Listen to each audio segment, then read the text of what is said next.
And next up, we have SMadhiwala.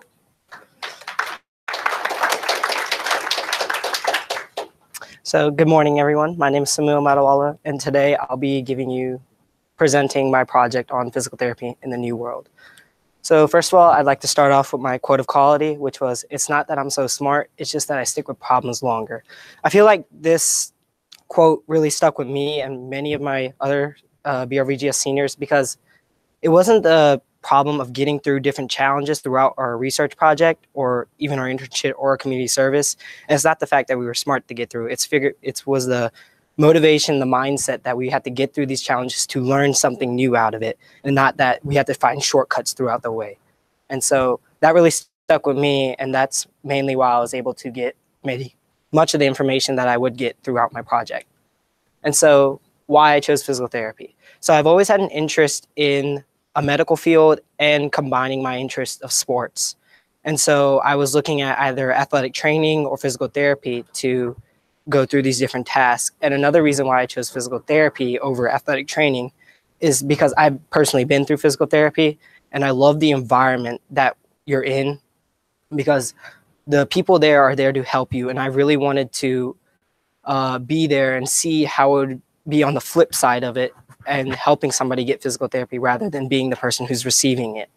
And so for that reason, I did my internship at Livingston Physical Therapy with my mentor, Sherry Bachman. She's on the left. And then her assistant there, Nick Brantley. And then I would also do my expert interview through Livingston Physical Therapy with a part-time physical therapist there, Steve Berkey. And the reason I chose him for my interview is because my paper dealt with finding new innovations throughout in physical therapy, and he came from Falls Church, Virginia, and that is known for their sports physical therapy over there. So they have more of the sports equipment there to help people like athletes recover. And so he really helped me with my paper. But here I would learn many things from my mentor. I would shadow her on many of her appointments.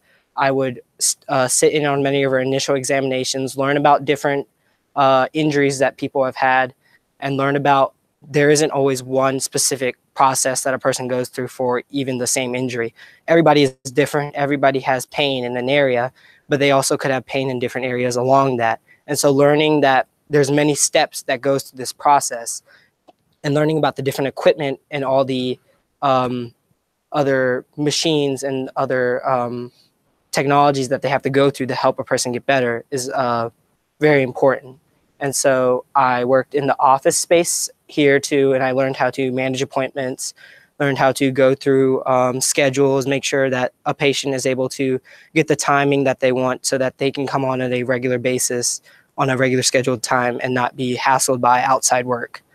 And so going back to learning how to use the equipment, I did my community service on creating an equipment manual of the physical therapy place where I mentored. And the reason why I created this manual is so that during my mentor's initial examinations, instead of taking them to each equipment and showing in them, they can show a manual, making it easier for the patient to understand what equipment is available here, which equipment they might be using throughout this process, and which one will be more beneficial for helping them recover throughout the process. And so on that note, I also distributed not only at my physical therapy center, but I distributed at the Nelson County Parks and Recreation Department.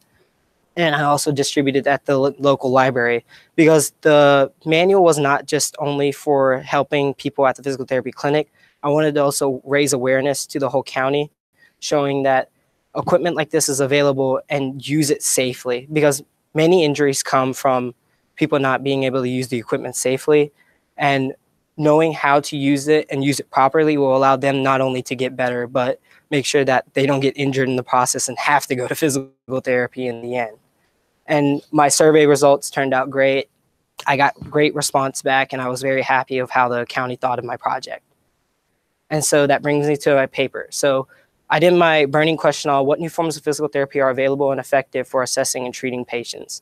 So throughout my research process and the UVA library process, I found that the most effective new forms of physical therapy is using sensors and electrotherapy, as well as a new innovation called aquatic physical therapy. And among those two, the best one is aquatic physical therapy because of the natural processes it puts on your body. So let's say you were lifting weights with a dumbbell. It's easy to lift weights with a dumbbell, but as soon as you put in water, that water pushes against your body at all places, allowing your whole body to recover, not only that one specific area, because as I said before, usually a patient will have to come in for one problem, but they will feel pain in others because of the stress they have to put on that one specific area. And so aquatic physical therapy is very important, but it's very costly, which is why many clinics don't have it today. And on my paper, I tried to research some ways to see if there's research being done to reduce the cost of it. And unfortunately, because it's relatively new, they've come out with innovations like this, but it still costs thousands of dollars. And they're pretty large. Some of the new equipment is relatively large, which causes the clinics not be able to actually place it in a specific area or not being able to use it. So the significance, what I learned. So the significance or the legacy part of my project is mainly the manual. It's out in the county. People need to understand that you can go to physical therapy for an injury, but they're not only there for injuries. If you're having common pain, as you get older, you will feel stress on body parts that you haven't felt before, and you'll feel pain in specific areas where you haven't before. And so going to physical therapy, learning how to use equipment, learning how to go through the different home exercises that the physical therapist provides you will help you live a longer life, hopefully a pain-free life, and will help you get better throughout your experience. And then what I learned is that I love to help people. I've always been interested in the medical field, and I've really always wanted to be there. I always want to help somebody. I always want to make sure that they're able to be doing the best that they possibly can at a specific moment and try to put myself before others. Other way around. Put others before myself, sorry. And try to make sure that they are able to get through a problem without having that much stress. And so advice to future seniors, pick a topic that interests you. Don't just go out there and be like, oh, this is going to be easy, so I'm going to choose this topic and hopefully I can get through. Your BRVGS internship is open to whatever you want to do. You no longer have to do a specific topic or research a specific thing. You can go out, do whatever you want, have fun with whatever you want to do, because this is supposed to be a fun topic, not one that should place more stress on you throughout the semester. So definitely pick a topic that interests you. And so my future plans are attending either UVA, Virginia Tech, or Lynchburg College in the fall of 2018, and hopefully I'm doing my undergraduate in biology, and hopefully going to graduate school for either med school or going to physical therapy school afterwards. So any questions? Yes. So, I have a question Mhm. for you. Mhm. Which I think is a reminder for me. Mhm. Therapy of refresher to Mhm. supposed to do. Yeah.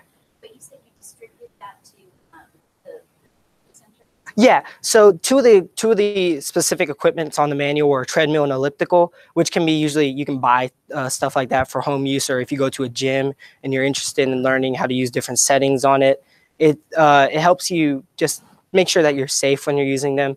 Make sure you're not just buying it out of the blue or like, this is going to help me, but I don't know how to use it. That kind of thing. No. It's to show what is available at the specific therapy place, as well as showing the county that these equipment are available for commercial use for you to buy and for you to use. So.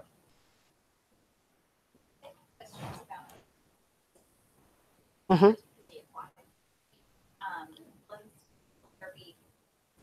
No, they don't. No. Did you consider looking at ways that I didn't look at that specific part of it, but I did look into the cost of it, and the cost is very high because of it requires a lot of maintenance, and getting people to, well, not getting people, well, getting the funding for something like that and keeping it throughout the years, because right now it's basically you get into a pool and you do things, or you buy equipment like that, which can cost up to $30,000-$40,000 for equipment like that. And so it's just very expensive to try to incorporate that and then into such a small space, and where they've already have a lot of stuff, they would have to remove things to place new equipment in. And so they're definitely looking at getting it, but right at this moment right now, it's just too costly and it's just too big. Yes, sir.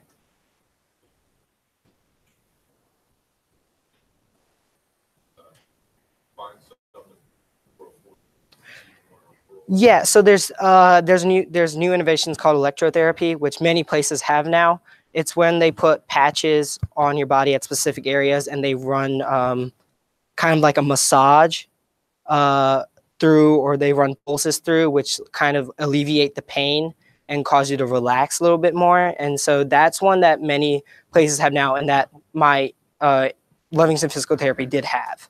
And so I was very interested to learn more about how it actually worked. Yes. With your manual, do you plan on like having someone keep it updated, or I have given my mentor an electronic copy, so whenever they get new equipment, or if they ever want to add more onto it, they can always print out more copies, distribute them more. I have also, she's currently working on placing it on their website, so that not only is it a physical copy, that they can search and go to their website and look at it there too.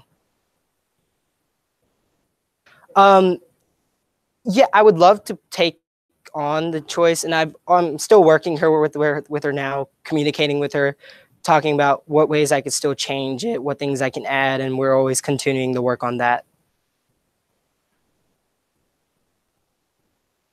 Yes. would anybody be able to download the